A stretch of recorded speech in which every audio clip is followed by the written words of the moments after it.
Fanbase Finance family, is Ron here for the July 10th edition of Fanbase Finance. I'm gonna bring you the news update. We're back after a few weeks off, so let's get right into it. Number one, the Fed holds rates, warns on tariff and inflation. So Fed Chair Jerome Powell on July 8th announced the federal funds rate will remain at between 4.25% and 4.5%. Policymakers stressed their concerns. President Trump's tariff blitz, especially the new 50% levies on steel, aluminum, copper, and appliances, could push inflation higher for longer. While 10 members expect 10 members expect 2 rate cuts this year, 7 members expect no cuts at all.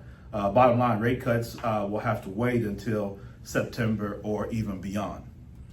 Number two, services sector rebounds, but hiring slows. So the June data shows the service sector beginning to rebound, while new orders are improving, but hiring continues to lag. Employment is in contraction territory.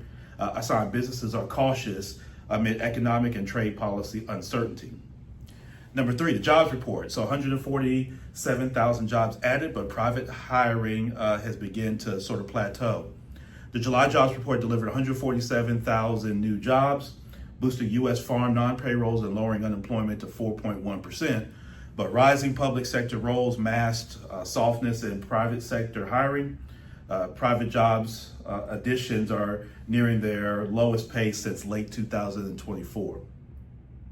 Number four, Trump's metal tariff spiked costs. So President Donald Trump doubled down on steel and aluminum tariffs to 50% on June 4th, then added appliances and copper to the mix. So economists warn that these moves will raise consumer prices, squeeze manufacturers, and knock GDP growth back into low gear, a shift the Fed flagged in its July release. So you heard Powell talk about that last week.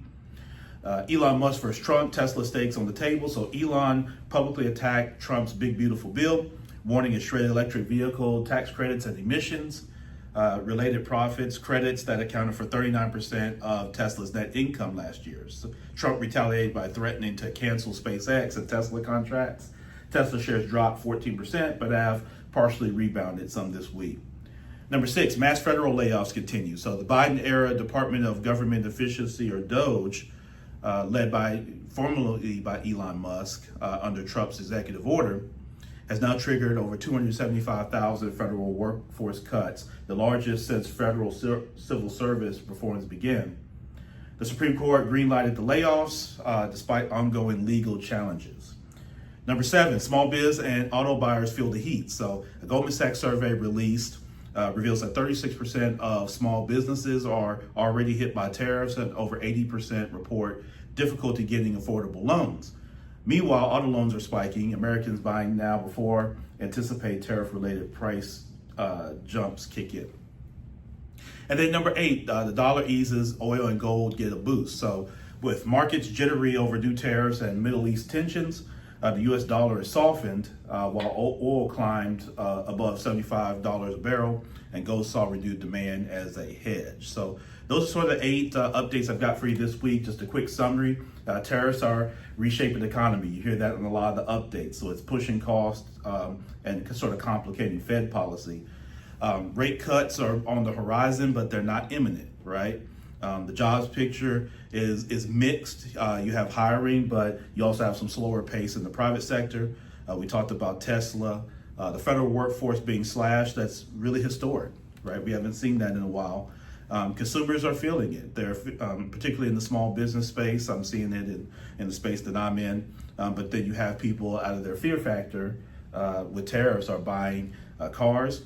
The dollar is softening, but commodities are up as a result. And so people seek shelter, and oil and gold tend to be that for a lot of people, a lot of investors. So that's the updates for this week. Let's get back to the conversation. Fanbase Finance.